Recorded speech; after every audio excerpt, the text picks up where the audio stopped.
कहता है at the end of 2025 the population of Hawkins increased by a constant rate and the same trend continued in 2026 as well. However, in 2027 the population of Hawkins decreased by same rate at which it was increasing initially, and same rate continued in 2028 as well. If at the end of 2028 the population was 19% less than what it was at the start of 2025, find the rate at which population was increasing approximately. अबे यार,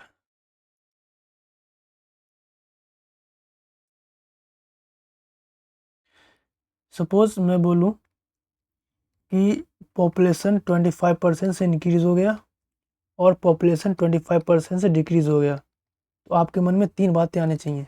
पहला, अगर initially population P है तो increase होके 25% increase होके अब population 125% हो गया है। दूसरी बात, पॉपुलेशन पी का 1.25 टाइम्स हो गया। और तीसरा, पॉपुलेशन 1 + 1/4 विच इम्प्लाइज 5/4 हो गया। वहीं जब बोले कि 25% से डिक्रीज हो रहा है, तो अगर इनिशियल पॉपुलेशन पी है तो 25% डिक्रीज हो गए, पॉपुलेशन 75% हो गया। या तो दूसरी बात ये भी कि पॉपुलेशन जो है अब 0.75 टाइम्स हो गया है, या तो पॉपुलेशन 1 - 1/4 विच मीन्स पी × 3/4 हो गया है। अब ये तीन बातें क्लियर होनी चाहिए जब कुछ ऐसा लिखा जाता है। 25% इंक्रीज हो रहा है, 25% डिक्रीज हो रहा है, 75% इंक्रीज हो रहा है, 75% डिक्रीज हो रहा है, तो ये तीन बातें क्लियर होनी चाहिए दिमाग में। अब इस वाला ये जो तीसरा पॉइंट है ना, इसका यूज करेंगे हम इस वाले क्वेश्चन में। जैसे जैसे मैं बोलूं कि पॉपुलेशन जो है x% से इंक्रीज हुआ, x% का फ्रैक्शन x/100 मतलब 1 + x/100, यानी कि पॉपुलेशन अब इंक्रीज होके 1 + x/100 हो चुका है। अगर पहले p था पॉपुलेशन, तो पॉपुलेशन जो है p × 1 + x/100 हो चुका है। ठीक है, अब मैं काम करता हूँ x/100, ये जो फ्रैक्शन है ना x/100, इसको k बोल देता हूँ, यानी p × 1 + k, ऐसा। और सिमिलरली यहाँ पे p × 1 - k, ऐसा। अब आते हैं क्वेश्चन पे। बोल रहा है at the end of 2025, let's say 2025 के स्टार्ट में पॉपुलेशन p था। ये 2025 के स्टार्ट में पॉपुलेशन क्या था? p था। अब 2025 के एंड में पूरा साल खत्म होने के बाद पॉपुलेशन क्या होता है? x% से इंक्रीज होता है। पॉपुलेशन x% से इंक्रीज होता है, मतलब x/100। इसको मैं बोल दिया k, इस फ्रैक्शन को। तो पॉपुलेशन क्या हो रहा है? 1 + k। ठीक है, अब बोल रहा है कि same trend continued in 2026 as well. अब सेम चीज 2026 में भी हो रहा है, 1 + k। अब however in 2027 the population of Hawkins decreased by same rate at it was increasing। अब 2027 में जो ये x% से इंक्रीज हो रहा था ना, अब वो x% से डिक्रीज हो रहा है, मतलब 1 - x/100। इसको मैंने k बोला था, 1 - k हो रहा है। और same rate continued in 2028 as well, तो वहाँ पे भी वही 1 - k। अब बोल रहा है कि if at the end of 2028 the population was 19% less than what it was at the start of 2025। अब 2025 के स्टार्ट में कितना था? p था। अब p का 19% कम हो गया p से, 19% कम हो के कितना बच गया? 81%। अब इसको सॉल्व करो, e वाले p से e वाला p कैंसिल आउट। अब a + b × a - b आपको पता होगा, a² - b²। तो ये ए 1 प्लस के और 1 माइनस के क्या बन जाएगा 1 माइनस के स्क्वायर। ये वाला 1 प्लस के और ये वाला 1 माइनस के क्या बन जाएगा 1 माइनस के स्क्वायर। ये हो जाएगा 81/100। ये हो जाएगा 1 माइनस के स्क्वायर का होल स्क्वायर। ये हो जाएगा 81/100। अब इस चीज़ को मैं इधर स्क्वायर रूट करके ये 9/10 और ये इधर आके सॉल्व करके ये जाएगा कितना 1/10। ये हो जाएगा के स्क्वायर।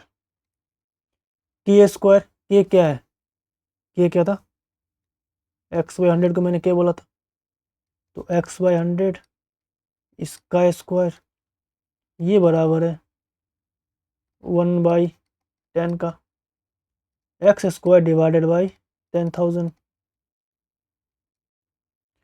ये बराबर है 1/10 का। ये जीरो से ये जीरो खत्म। एक्स स्क्वायर 1000 एक्स रूट अंदर 1000।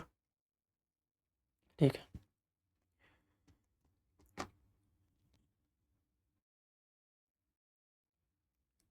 अब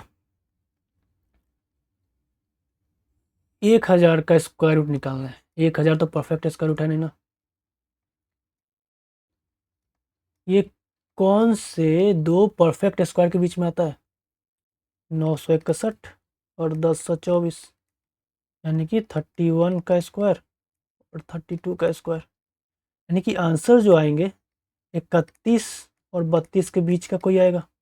अब क्योंकि आंसर क्लोज है अच्छा ये 36 तो हो ही नहीं सकता ना ये नहीं हो सकता क्योंकि आंसर तो अपने को चाहिए 31 और 32 के बीच में क्योंकि आंसर क्लोज है तो सॉल्व करना पड़ेगा। ठीक है करते हैं। मैं जब भी बोलूँ कि 1000 का स्क्वायर निकालना है तो 1000 क्या होता है एक तो 961 और 1024 इन दोनों के क्लोज होते हैं ना इन दोनों परफेक्ट स्क्वायर क्लोज होते हैं। अब आप ऐसे कर लो इससे कर लो या फिर इससे कर लो। मैं इससे करता हूँ 10/24 घाटा 24। ठीक है अगर 10/24 में 24 घटा दूंगा तो क्या बन जाएगा 1000 मिल जाएगा।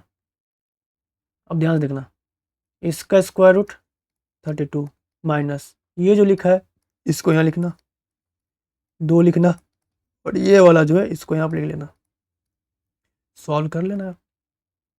8 का 24 8 चौका 32 32 3/8। अब 1/8 होता है 0.125 तो 3/8 कितना हो जाएगा मल्टीप्लाई 3 से करो। ये हो जाएगा 75 ये हो जाएगा 3 ये हो जाएगा 0। अब इसमें से घटाओ 32 माइनस 0.375 32 0.375 कितना हो जाएगा ये 5 ये 7 और ये 6 ये 31 31.675 ये हमारा आंसर आएगा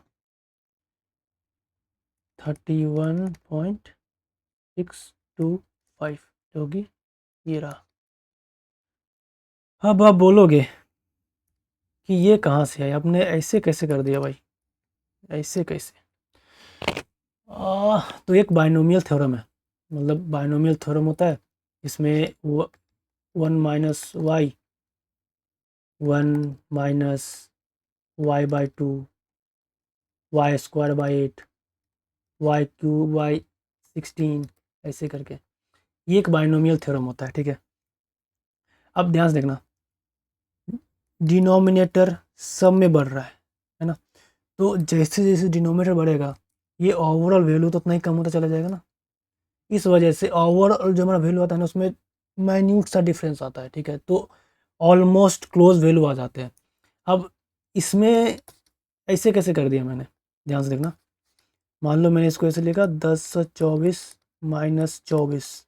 अब 10/24 को बाहर करो तो हो जाएगा 1 माइनस 24/10/24 इसका स्क्वायर रूट 32। ठीक है ये हो गया। अब ये तो वही है ना इसी का फॉर्म में देखो इसी फॉर्म में ये 1 वाई की जगह क्या है वाई की जगह है 24 डिवाइडेड बाई 10/24 है ना। तो अब मैं इसको क्या लिख सकता हूँ 1 माइनस वाई 24 और ये नीचे आ जाएगा 10/24 गुणा 2 माइनस वाई स्क्वायर यानी 24 का स्क्वायर और 10/24 का स्क्वायर इंटू 8। सिमिलरली ऐसे बढ़ता चला जाएगा। अब 32 इसमें मल्टीप्लाई करोगे, ये आ जाएगा 32 माइनस 32 इंटू 24/10/24 इंटू 2। ये कटेगा 32 बार में। अब देखो ये तो वही ये यही आ गया ना, देखो 32 माइनस 24 डिवाइडेड बाई 2 इंटू 32। अब इसके आगे का जो सीरीज़ है समय, देखो नीचे डिनोमिनेटर वाला पार्ट बढ़ता जा रहा है ना, ये बहुत बड़ा नंबर होगा। देखो ये बहुत बड़ा नंबर होगा, बहुत बड़ा। अब क्योंकि नीचे बहुत बड़ा नंबर है तो ओवरऑल जो वैल्यू आएगा बहुत छोटा आएगा, 0.0000 ऐसे करके आएगा। ठीक है, इस वजह से इस चीज़ को इग्नोर कर भी देना तो ज़्यादा फर्क नहीं पड़ेगा आंसर में, मतलब 0.0012 करके ऐसा करके फ़र्क आएगा आंसर में, ज़्यादा ज़्यादा फर्क नहीं आएगा। इस वजह से अपन इसको ऐसे बना लेते हैं और इस चीज़ का ध्यान ही नहीं देना, इस चीज़ का ध्यान नहीं देना अपने को, बस इस चीज़ का ध्यान मतलब ध्यान में रखना है कि इसको करते कैसे हैं। इसका स्क्वायर रूट लिख लेते हैं 24 2 इंटू 32 खत्म। मतलब ये जो है इसको यहाँ लिखना है 2 और इसका स्क्वायर रूट मतलब ये वाला यहाँ लिख देना है, बस हो गया। इतना ही।